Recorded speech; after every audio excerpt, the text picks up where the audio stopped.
ওই ফুলগুলো তুলে দিবো। তুমি নিবা না ফুল? এই ফুল আমাদের গাছগুলো তুমি নিয়ে আসবে তোমাদের কাছে। আমি তো লাল জবা নেবো। কত ফুল, কত ফুল। হ্যাঁ এটা আমাদের চারি মানুষের কথা হবে না। ফুল দিতে এসছিস? ওর ফুল নিতেও এসছি, দিতেও এসছি। হ্যাঁ মনে করবো নীল ফুল তো হয় এক ঝুড়ি করে। হ্যাঁ ওই গাছে অনেক ফুল হয়, জল দিয়ে যায়। ছাদের গাছটা হচ্ছে না। মামি মামি তোমাকে কোথায় মেরেছে? মামি কোথায় মেরেছে? মামি কোথায় মেরেছে তোমাকে দেখে দাও। মামি কোথায় মেরেছে? আমি মারিনি তোকে, ভুলভাল বলবি। মেরেছিল, মামি মেরেছিল। টিকটিকি নেই ওখানে। এর দুধ ভাত দাও, খাই। দুধ ভাত দাও মামি, দুধ এই হাতে দাও, হাতে দাও দুধ ভাত। কি মিষ্টি হয়েছে। তুমি খাও, তুমি খাও। তুমি কেমন করে খাও, কেমন করে খাও তুমি? হ্যালো বন্ধুরা, তোমরা সবাই কেমন আছো? আশা করি তোমরা সবাই খুব ভালো আছো। আর সবাইকে জানাই গুড মর্নিং। আর আজকে আমি ভিডিওটা শুরু করলাম এই যে আমাদের ঠাকুর ঘর নিয়ে। আর দেখতেই পাচ্ছ সকাল সকাল স্নান টান করে রেডি হয়ে চলে এসেছি ঠাকুর ঘরে। তো অনেক দিন পুজো করা ছিল না, তো সেই জন্য আজকে ভালো করে পরিষ্কার করে ঠাকুরগুলো ভালো করে মুছে তো পুজো করছি। সে মা পুজো করে ধুয়ে গিয়েছিল, তো তোমরা বুঝতেই পেরেছো কিসের জন্য আর কি পুজো করছিলাম না। আর এদিকে হচ্ছে থালা বাসনগুলো সব মেজেই ধুয়ে গেছিলো, তাও একটু ভালো করে ধুয়ে নিচ্ছি, অনেক দিন যেহেতু পুজো করা নেই। আজকে এইসব গোছাতে পুজো করতে যে কতটা টাইম লাগবে কে জানে। তো যাই হোক, অপুকে বলেছি আজকে একটু বাইরে খেয়ে নিবা, কচুরি বা নাই পরোটা খেয়ে নিবা, আর আমি এদিকে পুজো করে নেব, নাহলে পুজো করতে অনেক টাইম লেগে যাবে আজকে যেহেতু আবার বৃহস্পতিবার। আর এদিকে হচ্ছে দেখতেই পারলে সকালবেলা মৌ আমাকে ফুল দিয়ে গিয়েছিল, তো ও আমার আগে ফুল তুলেছিল, তো সেই জন্য দিয়ে গেল। আর আমাদের এই গাছ থেকে ফুল তোলা হয়নি। তারপরে চলে আসলাম এই যে আমাদের এই তুলসী মন্দিরের এখানে। এটাও ভীষণ নোংরা পড়ে গেছিলো, পুরো ধুলোয় ভর্তি হয়ে গিয়েছিলো, আর যেন তো পিঁপড়ে হয়েছিল কালো কালো। তারপরে আমি গিয়েছিলাম দিদিদের বাড়ি, তো দিদিদের বাড়ি ফুল আনতে গিয়েছিলাম, আকন্দ ফুল, যেহেতু আমাদের শিব ঠাকুর রয়েছে, তো শিব ঠাকুরকে দেবো বলে। আর বেলপাতা লাগবে, মাসিমাকে বলেছিলাম যে একটু বেলপাতা এনে দিতে। তো শিব মন্দিরে যে এখানে বাসনগুলো, এটা আমি ভুলেই গিয়েছিলাম যে বাইরে নিয়ে গিয়ে ভালো করে মাজবো, তো এখান থেকেই মেজে নিলাম ওই যে বাসন মাজার সাবান এনে। আর আমাদের সিংহাসনটা কেমন ফাঁকা ফাঁকা লাগছে না বলো? তো হচ্ছে আমাদের গোপাল সোনা গিয়েছে পিসির বাড়িতে ঘুরতে, ওই যে রিঙ্কু দি এসে নিয়ে গিয়েছে। তো যেহেতু আমি এই কদিন পুজো করেছিলাম না, সেই জন্য বলেছিলাম যে আমাদের গোপাল সোনাকে নিয়ে যাও, তো আমি পরে গিয়ে আবার নিয়ে আসবো।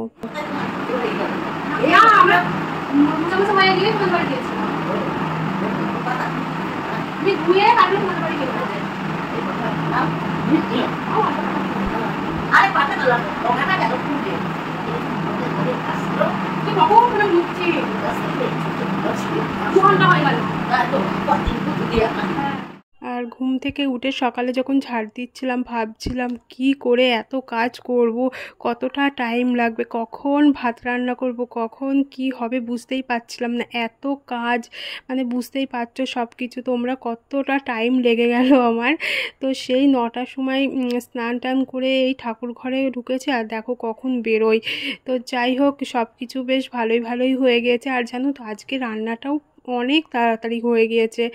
আর আমি কাজ করার আগে একটু ভেবে নিই কোনটার পর কোন কাজটা করব না করব, তো এইগুলো একটু ভাবি। আর রান্নার ফাঁকে ফাঁকে যে সব ছোটোখাটো কাজ, তো সেইগুলো একটু একটু করে নিই। তো এইদিকে আমার পুজো দেওয়া হয়ে গিয়েছে, দেখো ঠাকুরগুলো ভালো সুন্দর করে একটু সাজিয়েও নিয়েছি। আমি পুজো দিয়ে আসলাম, এখনও প্রসাদ তোলা হয়নি, তো একটু পরে তুলবো। আর এখন জানো কটা বাজে? 11টা 21 বাজে। আমি সেই 9টার সময় স্নান করেছি, করেই ঠাকুর ঘরে মানে ঠাকুরের সব কাজকর্ম করেছি, এতক্ষণ টাইম লেগে গেল। তো যেহেতু এতদিন আর কি পুজো করা হয়নি, তো সেই জন্য একটু ভালো করে পরিষ্কার করে মুছে টুছে তারপরে পুজোটা করলাম। আজকে আবার বৃহস্পতিবার, তো সেই জন্য প্রসাদ তুলে তারপরে আমি কিছু খেয়ে তারপরে রান্নাঘরে ঢুকবো। তো আজকে আর বেশি কিছু রান্না করব না, দেখি কি করা যায়, সব কিছুই আছে। তো আগের দিন এনেছিল লাউ, তো লাউ দিয়ে একটু কিছু করব, আর ডাল করব। আজকে মাছ টাছ আর করবো না, এই কদিন মাছ মাংস খেয়ে খেয়ে মানে সে কেমন একটা অরুচি হয়ে গিয়েছে মাছ মাংসের ওপরে। তো আজকে ভাবছি একটু ডাল করব। আর এই যে দিদির বাড়িতে গিয়েছিলাম, এই বাসনগুলো ছিল আর এখানে দুধ দিয়ে গিয়েছিল তার মধ্যে, তো দুধ নিয়ে এসেছি, এখনও আর কি জাল দেওয়া হয়নি। আর এবার আমি ফার্স্টেই এই যে দুধটা জাল দিয়ে নেব। আর আজকে আমার চা খাওয়া হয়নি, তো এই যে এইটা কালকে দুধ রয়ে গিয়েছে, চা খাইনি তার জন্য রয়ে গিয়েছে। চা খেলে আর থাকতো না দুধটা।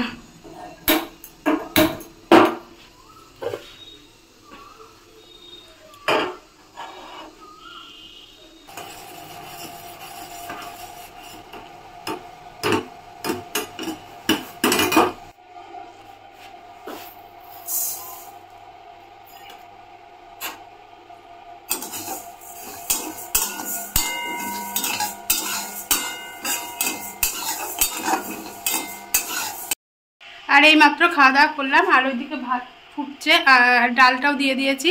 আর এই হলো দেখো লাউ, কত বড় লাউ এনেছে, তো এটা লাউ ডাল করব। আর ইলিশ মাছের মাথা আছে একটা, তো ইলিশ মাছের মাথা দিয়ে লাউ ঘন্ট।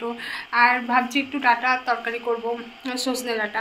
আর দিদি এইমাত্র ফোন করেছিল, দিয়ে বলছে কি খেয়েছো, না হলে ভাত দিয়ে আসছে। আর ভাত ছিল, তো সেই জন্য আমি খেয়ে নিলাম। বলছে না খেলে আমি আবার ভাত দিয়ে আসছি। বলছি না না ভাত ছিল, কালকে কী বলো তো মাংস তরকারি ছিল, মাংস তরকারি দিয়ে মুড়ি খেতে ভীষণ লাগে, তো সেই জন্য মাংস তরকারি দিয়ে মুড়ি খেয়েছিলাম, সেই জন্য ভাত ছিল।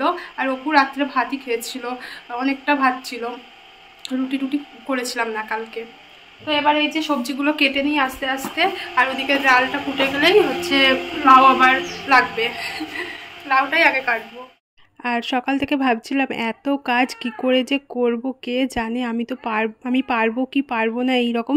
আর মা যখন আগের বছর মামার বাড়িতে ঘুরতে গিয়েছিলো, আমার কাজ করতে ভীষণ কষ্ট হতো, কারণ তখন আমি প্রথম এত কাজ মাজ করতেই পারতাম না। আর এখন আমার কাছে এইসব কিছুই না, মনেই হচ্ছে না যে আমি এত কাজ করলাম। শুধু পুজোই করিনি, মাঝে মধ্যে অনেক কাজ করেছি, তো সেইগুলো তোমাদের আর কি দেখানো হয়নি। তো এই রান্নার ফাঁকে ফাঁকেও আমি অনেক কাজ আর কি করে থাকি, এটা সেটা। তো যাই হোক, কি বলো তো, সময়ের সাথে সাথে না সব কিছু পাল্টেই যাই বলো। এখন আমার কিছুই মনে হয় না, আমি মাকে বলি যে তুমি থাকবা না, আমার কিছুই হবে না, তোমার টেনশন করতে হবে না, আমি সবই আর কি পারবো। তো আগে ভীষণ কষ্ট হতো যখন আর কি বিয়ে হয়ে এসেছিলাম, তো তারপরে 3-4 মাস পরেই তো মা আর কি ঘুরতে গিয়েছিল, তো তখন আমার খুব কষ্ট হতো, মানে কাজ করতাম আর শুয়ে শুয়ে পড়তাম, মানে পারতাম না। এখন আর কিছু মনেই হয় না, এখন ভাবি তাড়াতাড়ি করে কাজটা করে নিয়ে তারপরে হচ্ছে এটা সেটা করব। তো এই আর কি, সময়ের সাথে সাথে কিন্তু সব কিছু পাল্টেই যায় বলো। যে সন্ধ্যা দিয়ে ঠাকুর পুজো করে এই যে বসিয়ে দিয়েছি চা, একদিকে দুধ চাল দিচ্ছি আর এই একদিকে চা। আর আমি দুধ চা খেতে বেশ ভালোই বাসি, তো দুধ চাই করছি। আর এই বাটিতে যেহেতু দুধ ছিল, তো এই বাটিতেই আর কি চাটা করে নিচ্ছি। গুড ইভিনিং বন্ধুরা। তো এই যে চা আর বিস্কুট নিয়ে চলে এসেছি, অন্যদিন সাথে নিমকি থাকে, চিপস থাকে, তো এটাই তো আজকে শুধু খালি বিস্কুটই নিয়েছে। আর এখন অনেক টাইম, এখন আর কোনো আমার কাজ নেই, এখন শুধু ফোন করব, বাড়িতে ফোন করব, মাকে ফোন করব, কি করছে না করছে এইসব খবর নিয়ে সেইগুলো করেছি, ফুচকা করেছি। আর এই যে সন্ধ্যাবেলায় আসলাম মৌদের বাড়ি, মৌদকে ফোন করেই যাচ্ছে আসো আসো, এরকম ভেজিটেবিল করেছি, এগুলো কিন্তু গোল গোল গোল গোল গোল গোল করেছে, লম্বা লম্বা করিনি।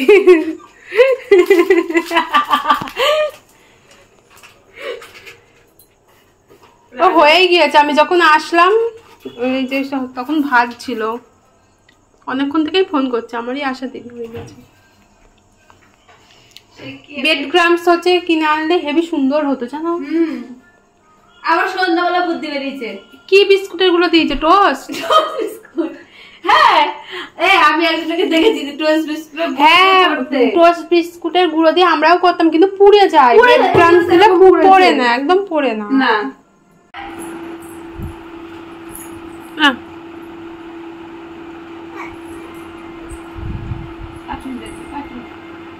কার্টুন দেখবা, কার্টুন, হ্যাঁ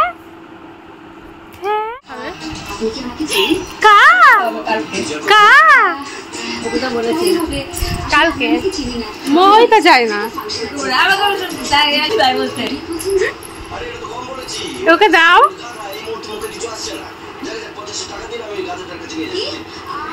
এই গরম না তো?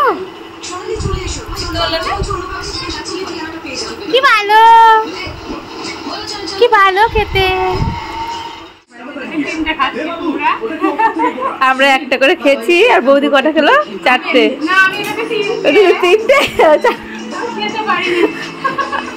তাহলে আমিও 3টে 6টা হয়েছে। হ্যাঁ ও